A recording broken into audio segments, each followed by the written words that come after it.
bonsoir à toutes et à tous. Merci d'être fidèles à notre rendez-vous Café Mort, les lundis et vendredis à 20 h.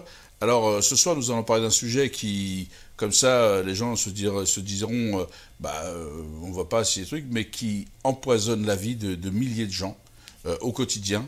On va parler des ascenseurs avec notre invité que certains déjà connaissent, Fouad Benhamed. Les gens l'ont connu parce qu'à l'époque, il y a 3 ans, un peu plus de 3 ans je crois, il avait désarmé quelqu'un qui allait commettre un délit, on ne connaît pas la limite, mais qui allait commettre un délit assez grave puisqu'il était armé d'un fusil je crois, et il a eu le courage, enfin tous ces trucs là, il va nous en parler, mais il va aussi nous parler de son action avec son association Pas sans ascenseur. Fouad Benhamed, bonsoir. Bonsoir Aki, merci de cette invitation. C'est nous qui vont de venir parce que vous allez d'abord avant de venir sur votre action sur ça, puisque on va parler de votre histoire. Qui est Fouad Benhamed? Vous êtes de quelle origine? Vous avez grandi où? Vous avez parlez de nous un peu de votre histoire, de votre enfance, quoi, un peu. Alors, mon père est originaire de Tunisie, ma mère d'Algérie. J'ai grandi.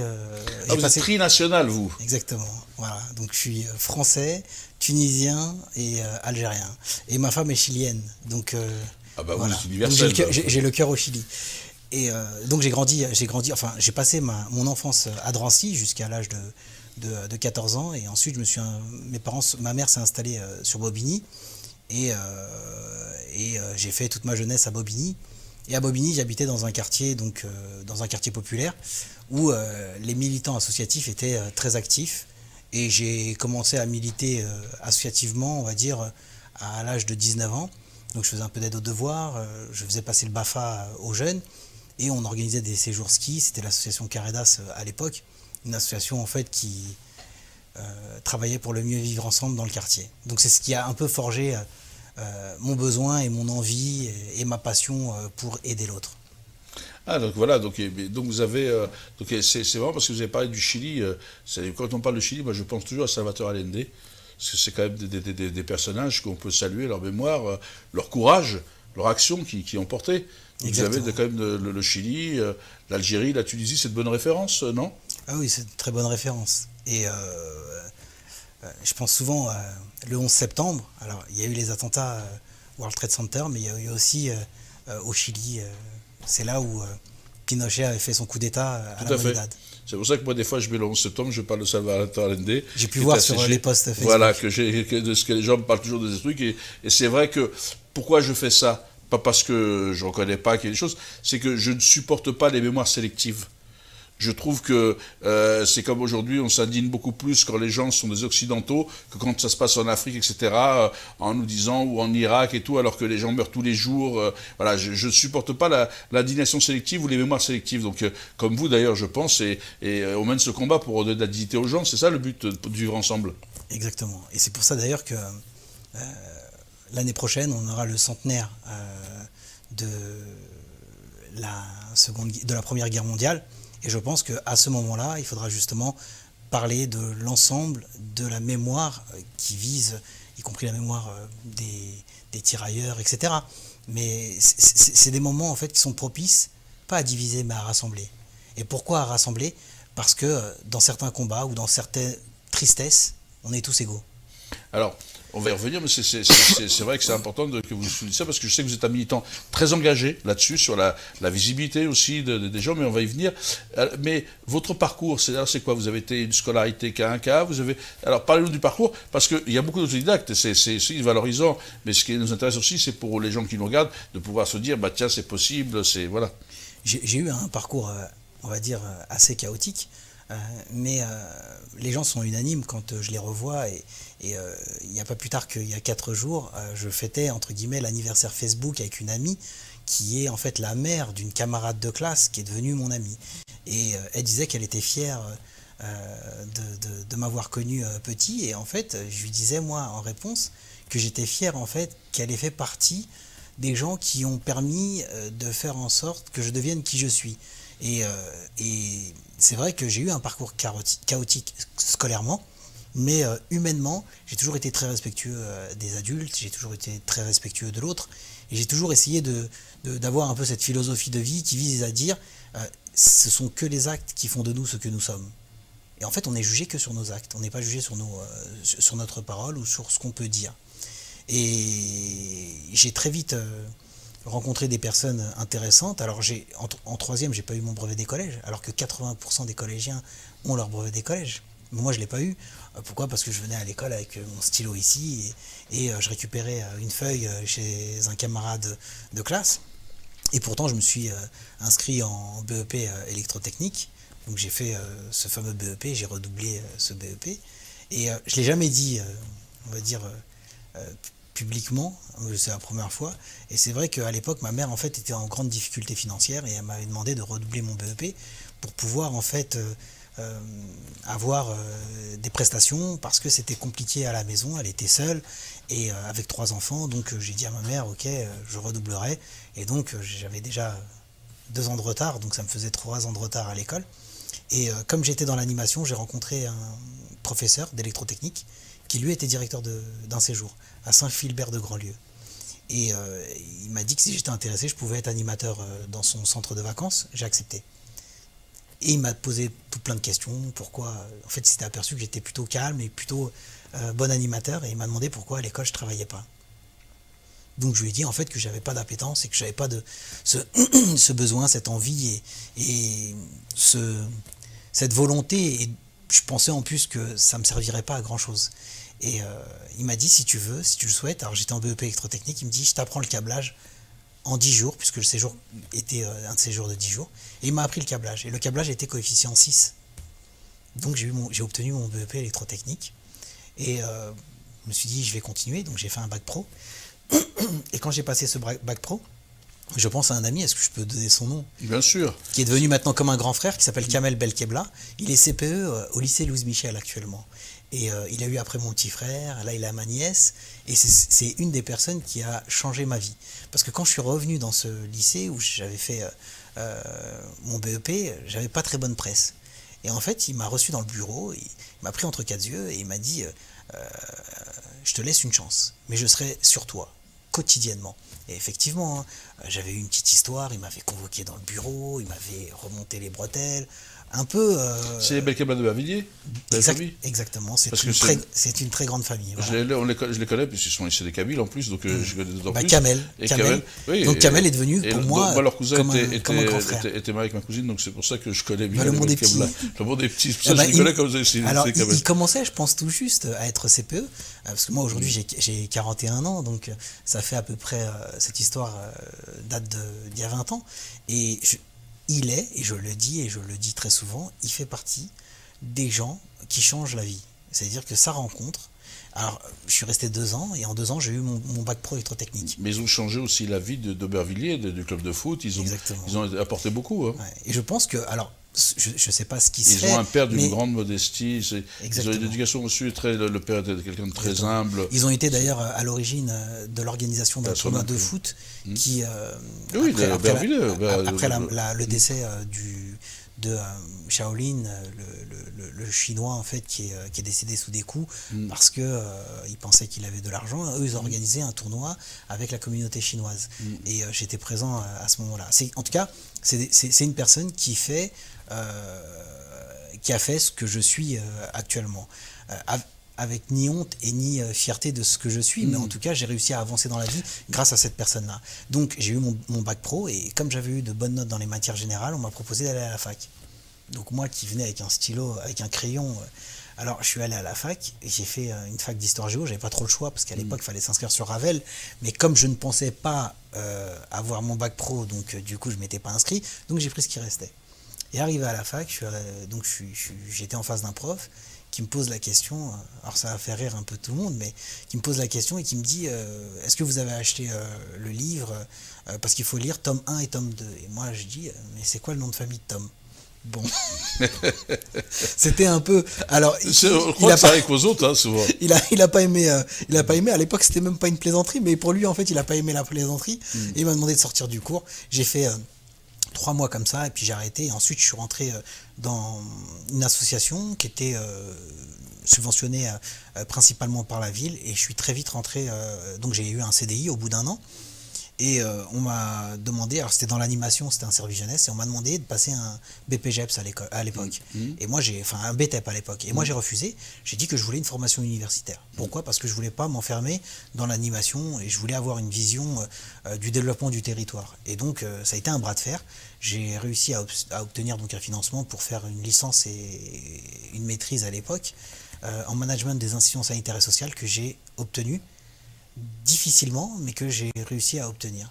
Donc c'était vraiment pas Et là, simple. actuellement, vous êtes directeur de la jeunesse. Alors actuellement, je suis directeur du pôle démocratie locale à la ville de Bondy. Voilà. Donc c'est pour ça que vous voyez comme quoi, au parcours, on peut avoir un parcours chaotique et revenir quand il y a la volonté, quand on veut réussir. Et ce qui est bien, c'est que vous avez parlé de quelque chose de très pudique, les difficultés que vous aviez étant enfant avec votre mère qui à un moment donné s'est retrouvée seule pour vous élever. Et ça, les gens en parlent très peu. Et souvent, c'est un tabou, c'est une honte parce que les gens ont l'impression d'un jugement des autres et tout ça. Alors qu'au contraire, il faut pouvoir exprimer les choses si on veut construire. Et parallèlement, à l'époque, j'avais 17 ans, et je travaillais avec une grande famille de Bobigny qui s'appelle la famille Ami-Mère. Et ils avaient un contrat avec Darty et ils livraient les machines à laver. Et ils récupéraient les anciennes. Et en fait, donc moi, à 17 ans, j'étais chauffeur-livreur pour aider ma mère à finir les fins de mois. Donc c'était vraiment le côté à l'école pas très sérieux, etc. Mais avec quand même la conscience qu'il fallait aider à la maison. Donc c'était... C'est bien que vous ayez pu rencontrer des gens comme ça. Je crois que la Libère sont de Tlemcen à l'origine. C'est exactement. Tlemcen, c'est ça. Donc c'est bien que vous ayez pu rencontrer des gens comme ça, des familles ou des gens qui vous ont apporté. Et c'est que ça aussi, la vie, c'est des rencontres successives qui vous permettent d'évoluer ou pas, ou d'avancer. Vous avez parlé de la mère de votre ami qui vous a apporté. Donc je pense que c'était bien de le dire. C'est vrai que c'est pas facile, mais ça permet aux gens de dire c'est jouable, quoi. Et donc maintenant, on retrouve Fouad, qui d'ailleurs... parlez-nous un peu, juste une petite parenthèse, parce que les gens ne savent pas, de cette histoire de gars qui est rentré au cinéma, c'est à Rony, je crois. Oui, c'est ça. C'est à Rony au cinéma, avec un fusil. Qu'est-ce qui s'est passé? Alors, en fait, j'en garde pas un très bon souvenir parce que j'étais avec mes 2 enfants et mes enfants ont vu leur père faire une prise d'étranglement à un homme qui était armé d'un fusil à pompe. Donc c'est vrai que c'est quelque chose que je garde un peu pour moi généralement. Je l'exprime pas trop. Quand les gens en parlent, je veux pas trop m'étendre là-dessus. Mais enfin, donc on allait voir le film Man of Steel, Superman. Il était à peu près 21h15, je crois. Et j'étais donc à la file d'attente. Et on était à 1 mètre de la caissière. Et il y a un homme qui est rentré, en fait, à visage découvert, en t-shirt, assez massif. Et il est arrivé devant la caissière avec le fusil à pompe levé en l'air. Et j'ai entendu la caissière dire « Sécurité, un homme armé ». Donc il est parti. Et puis instinctivement, en fait, j'ai demandé à mes enfants de s'accroupir. Et ils sont restés avec un couple. Alors pour mes enfants, c'est 2 garçons. Et pour moi, c'était un jeune homme et une jeune fille. D'ailleurs, que j'aurais bien aimé retrouver. Donc je fais un appel au cas où ils se reconnaîtraient. Et donc j'ai suivi l'homme sur quelques mètres. Et puis je lui ai fait une prise d'étranglement. Donc je l'ai étranglé sans l'asphyxier parce que je voulais pas non plus... puis tout est passé... en même temps, à la fois ça s'est passé très vite, mais à la fois j'ai eu l'impression d'avoir fait un effort physique hors norme parce que j'étais très fatigué après avoir maîtrisé cet homme. Donc je lui ai fait une prise d'étranglement en l'attrapant par derrière. Et ensuite la sécurité est venue me renforcer et quand ils sont venus après à plusieurs, j'ai laissé l'individu et je suis retourné à mes enfants. C'est pas quelque chose en fait que j'en parle pas en fait parce que d'une part pour moi c'est plus une scène traumatisante pour mes enfants et c'est pas quelque chose dont je suis fier parce que ça aurait pu très mal se passer. Non mais c'est pas fier, mais c'est que vous montrez que vous avez pris des risques pour d'autres personnes, pour la voilà, c'est ça. C'est vrai que alors quand je suis rentré à la maison, je peux te dire que ma femme m'a lessivé. Passer un vrai savon. Alors quand j'étais au cinéma, les gens disaient ouais c'est extraordinaire, etc. Donc j'étais un peu entre guillemets sur un nuage. Voilà, un peu fier. Et puis, votre femme vous a remis sur terre. Donc je suis allé voir le film quand même pour traumatiser le moins possible mes enfants. Donc j'ai même pas vu le film, je m'en souviens même pas du film. J'ai pensé qu'à ça en me disant mais c'est incroyable, c'est pas possible, etc.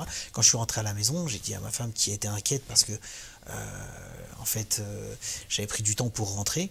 Et donc je lui dis je t'expliquerai à la maison quand je suis arrivé. Oui, je me suis pris un savon, un vrai savon.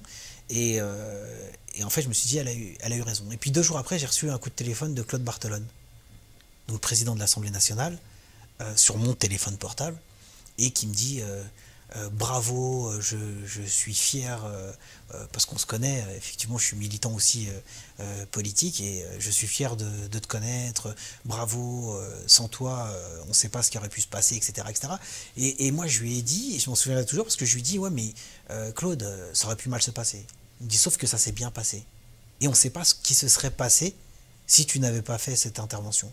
Alors, après, moi, ce que je conseille aux gens, c'est de ne pas reproduire ça, parce que je pense qu'il faut être formé et maîtriser les situations.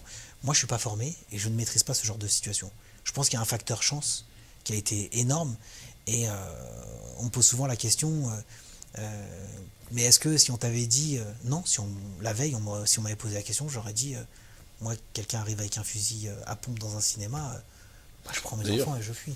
D'ailleurs, pour être tout à fait honnête, on ne sait pas comment on réagit. Personne ne peut dire, parce que c'est à concours de circonstances, il y a beaucoup de choses. Et c'est vrai, comme vous l'avez dit, quand on n'est pas formé, il faut éviter d'intervenir, parce que parfois, là, ça s'est bien passé, et vous avez raison de préciser, mais parfois, ça peut très mal se passer, parce que c'est un entraînement, il faut être formé. Exactement. Et en plus, même pour parler à des gens, c'est pas... Mais en tous les cas, je voulais que vous parliez, parce que ça montre aussi que dans votre parcours, vous avez ce souci de l'autre, de l'intérêt général, vous avez cette appétence pour les autres, quoi. Alors ce que me disait ma mère quand elle a vu, parce que après il y a eu un article de presse, alors c'était assez drôle parce que j'ai reçu un coup de fil du Parisien et ils m'ont dit allô, bonjour, on va raconter votre histoire, mais avec vous ou sans vous, comme vous voulez. Bon, j'ai dit... Vaut mieux que ce soit avec vous, parce que sinon ils racontent ce qu'ils veulent. Bon voilà, donc je me suis dit ok, d'accord, et puis en fait c'est la seule interview que j'ai faite. Après il y a le Bondi Blog, mais le Bondi Blog en fait c'est des bébés de chez nous, donc voilà, c'était nous, et c'est tout, quoi. Donc c'était vraiment, et puis après je suis parti en vacances, j'ai tout coupé, et je voulais pas du tout revenir là-dessus. Alors du coup ça nous amène forcément aux ascenseurs. Non, avant il y a l'engagement politique. Voilà. Et j'ai rencontré un ami dans le 94, quand j'ai pris ma carte justement au PS, et qui m'a conseillé. Et cet ami, c'est Akli. Non, mais c'est vrai que je voulais pas parler d'engagement politique, parce que c'est pas lieu, mais on sait que vous êtes engagé. Mais donc, il y a eu, donc c'est ça, votre engagement politique, vous l'avez depuis toujours. On connaît bien Claude, d'ailleurs, qu'on salue, maintenant qui est à la retraite politique, Claude Barthelone, mais qui est toujours dans le 93. Toujours actif. Donc, s'ils nous regardent, on peut les saluer, parce que c'est quelqu'un, moi, que j'aime beaucoup, à titre personnel. C'est quelqu'un qui a beaucoup fait pour la Seine-Saint-Denis, et c'est quelqu'un qui a... Et c'est vraiment quelqu'un, moi, avec qui j'ai une affection particulière, une amitié particulière, comme lui et son épouse Véro. Donc vraiment, s'ils nous regardent, on les salue. Hein. Donc, en fait, juste pour revenir à ça, donc du coup, ton engagement politique, on connaît le parcours, mais moi, ce qui est intéressant, c'est de dire aussi, comment t'es venue l'idée de cette association, pas sans association, parce que là, ça fait 1 an. Et c'est vrai que c'est quelque chose, les gens sont souvent engagés pour de la solidarité, des choses qui sont plus valorisantes, mais pas sans ascenseur, c'est du matériel. Comment t'es venu tout ça et tout Alors, en fait... Tu voulais relancer l'ascenseur social, c'est ça ? Un peu. Non, mais en fait, ces problèmes d'ascenseur existent depuis l'existence des ascenseurs dans les tours collectives. Simplement, l'an passé, il y a 1 an, le 6 juin, moi, chaque année, j'organise ma fameuse paella républicaine. Tout à fait. Un grand moment festif. Exactement. Où se retrouvent les gens de qualité. Et du coup, j'avais invité Martine, qui est en fauteuil roulant. Et on organisait ça en juillet, donc mi-juillet. Et Martine m'avait dit, mon ascenseur est en panne. 6 juin, la date de mon anniversaire. Donc 6 juin, je me dis, juillet... Et juillet, en fait, je la vois pas arriver, Martine. Mais je suis tellement dans les préparatifs que je l'appelle pas. Donc, sa fille, Vanessa, nous rejoint donc à ce moment, et je lui dis, où est Martine ? Bah non, l'ascenseur ne fonctionne toujours pas. Donc le lendemain, je suis allé la voir. Immeuble, 3 ans d'existence. Donc en fait, on s'interroge beaucoup plus quand c'est un immeuble neuf que quand c'est de l'ancien. Quand c'est de l'ancien, en fait, on se dit qu'on est résigné parce que c'est de la faute des utilisateurs, c'est toujours de la faute de ceux qui font du vandalisme, c'est la faute des jeunes, c'est de la faute de comment est utilisé, c'est la faute de la vétusté, etc. Mais là, tous ces arguments n'étaient pas valables. Donc, je suis allé la voir et je lui ai dit, c'est inadmissible. 2 mois sans ascenseur, c'est pas possible. Et on avait appelé donc le bailleur, qui est l'office de la ville de Bobigny, et eux en fait disaient il faut 8 semaines pour pouvoir réparer l'ascenseur. Donc ce qui aurait voulu dire que déjà 8 semaines, c'est pour changer un ascenseur, pas pour le réparer. On est d'accord. C'est 8 semaines, c'est là pour changer l'ascenseur. On est d'accord. Alors il y avait une histoire de carte mère dont la pièce n'était pas disponible, etc. Donc moi j'ai dit. Voilà, maintenant, alors. Moi j'appelle. Non mais si je suis à la place du président de l'office, je le fais venir de l'étranger, il vient et il me répare l'ascenseur. Ou il la fabrique sur place. Donc on s'est dit 8 semaines c'est pas possible. Donc on a appelé l'ascensoriste. L'ascensoriste nous a expliqué en fait que c'était compliqué, etc. J'ai dit ok. Donc j'ai prévenu Martine et Vanessa, je leur ai dit 2 solutions. Soit on laisse en l'état et ils avanceront pas, même si on fait une mobilisation au pied de chez le bailleur, ça avancera pas. Soit on fait une grosse action médiatique et une action coup de poing médiatique. Ok pour l'action médiatique. Sauf que, compte tenu du fait qu'elle soit à mobilité réduite, donc en fauteuil roulant, les médias vont venir et vont revenir et vont, je l'ai lui expliqué, vont t'harceler. Est-ce que tu es prête à ça? Parce que c'est aussi un sacrifice. Bien sûr. Elle m'a dit ok. Donc 2 articles. Nadir Dandoun, que je remercie.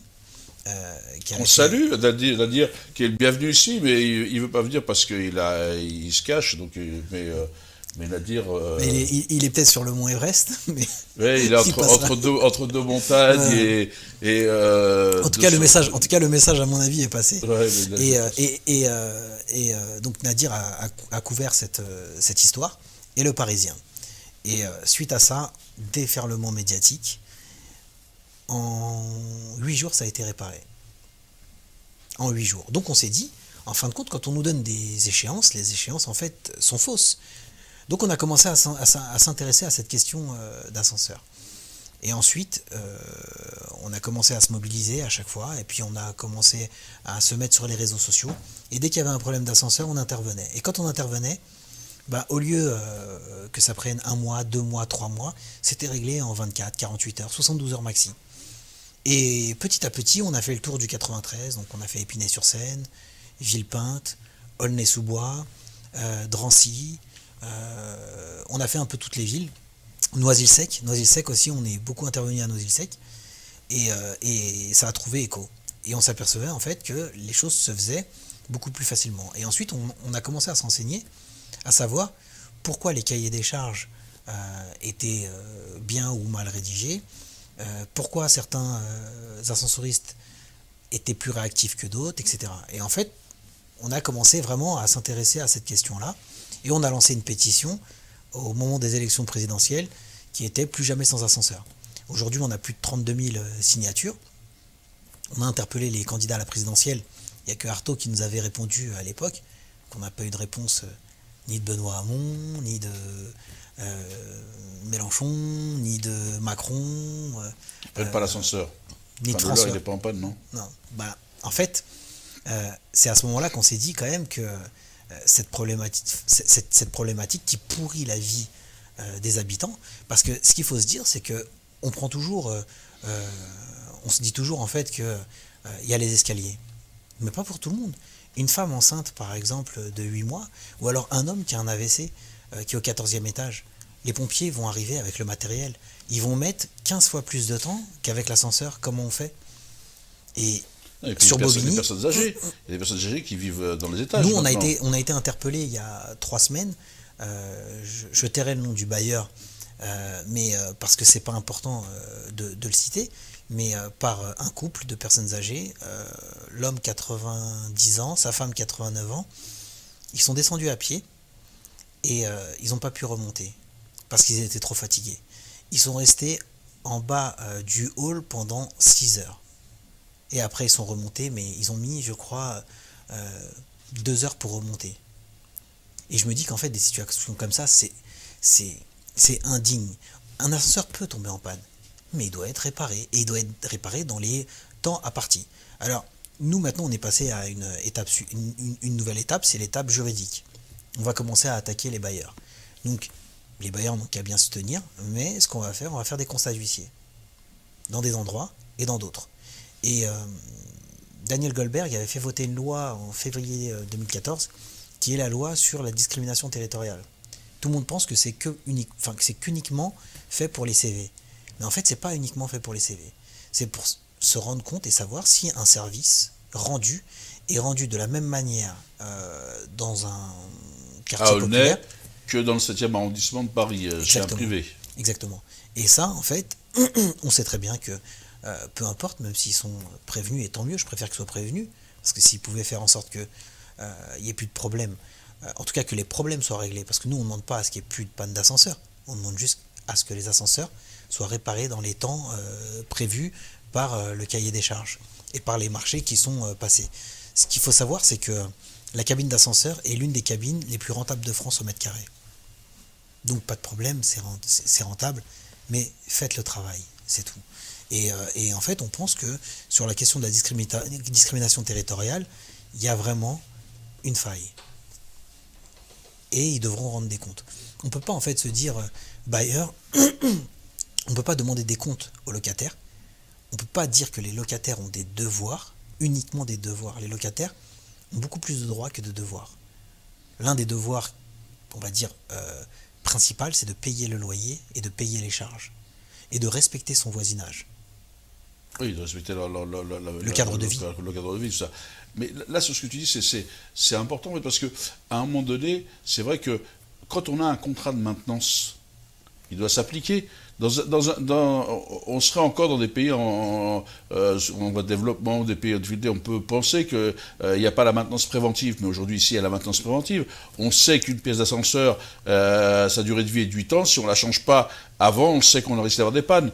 Il y a des pannes, c'est normal, qu'on ne peut pas prévoir, mais globalement, on devrait pouvoir anticiper beaucoup de choses aujourd'hui avec les technologies.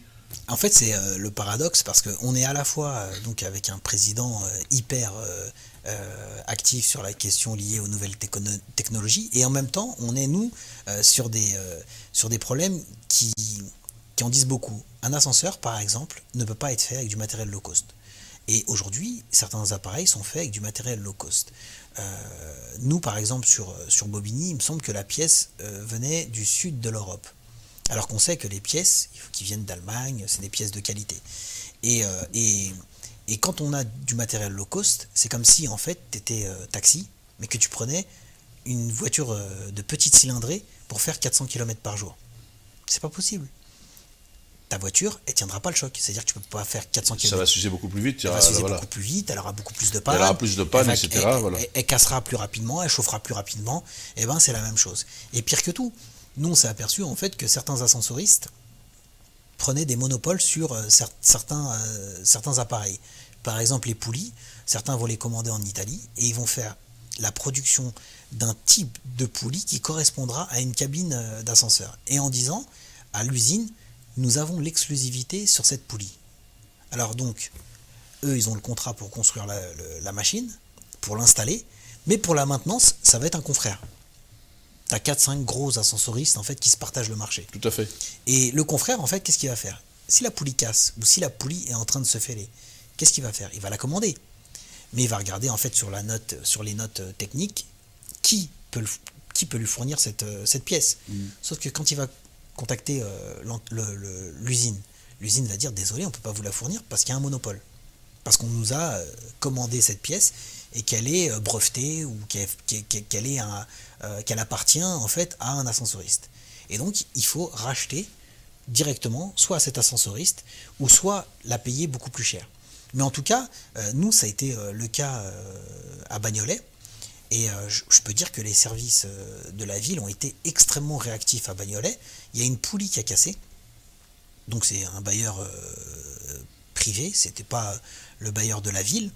Et l'ascenseur s'est mis en mode parachute. C'est-à-dire qu'il est monté très rapidement. Donc la femme qui était dans l'ascenseur, elle a tapé le plafond, elle a tapé le sol. Et elle a failli avoir... elle a failli vraiment avoir les cervicales brisées. On a dû mettre en place des grosses mobilisations pour que cette dame soit reçue par le bailleur. dans le 92, le siège est dans le 92. Donc beaucoup de logements dans le 93, mais le siège dans le 92. Donc c'était quand même affolant, et on s'est aperçu en fait que toutes les poulies étaient fissurées. Et que ces poulies-là, en fait, venaient d'Italie, et que c'était du matériel de pas très bonne qualité. Donc là, parce que c'est vrai que globalement, comme vous le disiez, globalement les bailleurs c'est des gens normalement de bonne foi, c'est pas des gens qui préfèrent que ça fonctionne, mais ils se heurtent justement à un mur avec ces... Alors, quand on dit de bonne foi, je sais pas en fait. Je dis pas qu'ils sont... je pense que soit ils ont été dépassés, ou soit aujourd'hui ils ne prennent plus la mesure de ce que ça peut engendrer. Si vous allez sur le change.org, pétition plus jamais sans ascenseur, on va pouvoir voir les commentaires. Mais c'est horrible. Il y a des choses sur lesquelles, enfin, je pense qu'ils n'en ont même pas conscience. Ça veut dire qu'ils n'ont pas conscience parce qu'il y a eu un moment où les gens étaient résignés pendant très longtemps. C'est normal, un ascenseur ne fonctionne pas, c'est normal. J'en reviens à l'histoire de Martine. Pourquoi on a fait cette mobilisation? Parce que l'immeuble était neuf, que l'ascenseur était neuf, et que pour nous, en fait, on se disait que c'était pas normal que l'ascenseur ne fonctionne pas. Tout simplement. Si l'ascenseur avait été vieux, je ne sais pas si on aurait fait cette... Tous les ascenseurs doivent fonctionner. Vieux ou neuf, ils doivent fonctionner de la même façon pour les gens. Mais on va dire que sur un vieil ascenseur, je pense que nous aussi, on était... Parce que la question était posée tout à l'heure de savoir pourquoi avoir eu, entre guillemets, cette idée de se mobiliser là-dessus. Parce que je pense que pour nous, c'était pas concevable qu'un ascenseur neuf puisse avoir autant de pannes. Donc en fait, on n'était pas résigné là-dessus. Moi, j'ai pensé que vous vouliez relancer l'ascenseur social qui est en panne parce qu'on prend beaucoup l'escalier pour les gens des quartiers. Donc, je pensais que vous vouliez relancer cet ascenseur social. Mais sur notre pétition, c'est un peu ce qu'on a écrit. L'ascenseur, en fait, les problèmes d'ascenseur dans les quartiers populaires traduisent discrimination territoriale ça traduit beaucoup de choses, et une façon de traiter les gens. Exactement. Il y a des atteintes à la dignité, c'est parce qu'il y a des atteintes à la dignité claire. Quand vous avez un ascenseur qui est en panne pendant un mois, vous devez monter, c'est-à-dire qu'on ne s'occupe pas qu'il y ait des personnes âgées, on ne s'occupe pas, et on leur explique aux gens, des fois on est sans information. Donc là, sur votre action, qu'est-ce que vous avez envie de dire aux gens, là, parce que l'émission va toucher à sa fin, on a été deux fois désolé, qu'est-ce que tu as envie de dire aux gens qui nous regardent, aux gens qui t'ont soutenu, aux gens qui t'accompagnent, peut-être un message à passer fort. Moi, ce que j'ai envie de dire, c'est qu'à chaque fois qu'on a fait une mobilisation, on a appris aux gens à pêcher. Nous, on ne donne pas le poisson. Ça veut dire que ils ont des droits, ils ont beaucoup de droits. Les locataires ont beaucoup de droits. À eux de faire valoir leurs droits. Et pour faire valoir ces droits, il faut pouvoir y croire et il faut avoir envie de se battre. Beaucoup de personnes sont tellement usées par le quotidien, tellement usées par les petits problèmes qu'ils ont de la vie, que pour eux, ça, c'est le problème de trop, mais ils ne peuvent pas se battre pour ça. Je leur demande de se battre pour ça, parce que c'est un devoir pour le bailleur de respecter ses locataires, et c'est un devoir pour ceux qui sont en capacité de se battre pour les autres. Parce que dans une tour où on a 200 logements, on a forcément des gens qui sont soit un peu plus calés juridiquement, etc. Et c'est vrai que les amicales des locataires, aujourd'hui, elles n'ont plus autant de force qu'avant. Pourquoi ? Parce que les gens sont résignés. Il ne faut pas être résigné, il faut se battre. Et les charges que les gens payent, parfois les gens ont payé 3-4 fois leur appartement dans les HLM. Ces personnes-là doivent demander des comptes. Et c'est à eux de demander des comptes. Fouad, merci d'être venu nous expliquer tout ça. J'espère que ça va avancer. Vous nous tiendrez au courant des avancées pour voir en avance. C'est peut-être en parler. En tous les cas, et nous on se verra parce qu'on se connaît dans la vie, c'est ce truc, mais en tous les cas, sur ce message fort quand même qui est ne vous résignez pas, battez-vous pour votre dignité. Il s'agit de dignité et donc il ne faut jamais se résigner. Donc ce message fort, eh bien je vous dis bonsoir et on se retrouve soit lundi, soit vendredi, parce que en fonction du jour, regardez, pour un nouvel invité. Voilà, donc c'est le lundi et vendredi de 20 à 20h, 2 fois par semaine. Bonsoir à toutes et à tous et merci d'être fidèles à Beurre FM TV et à votre émission bi-hebdomadaire Café Mort.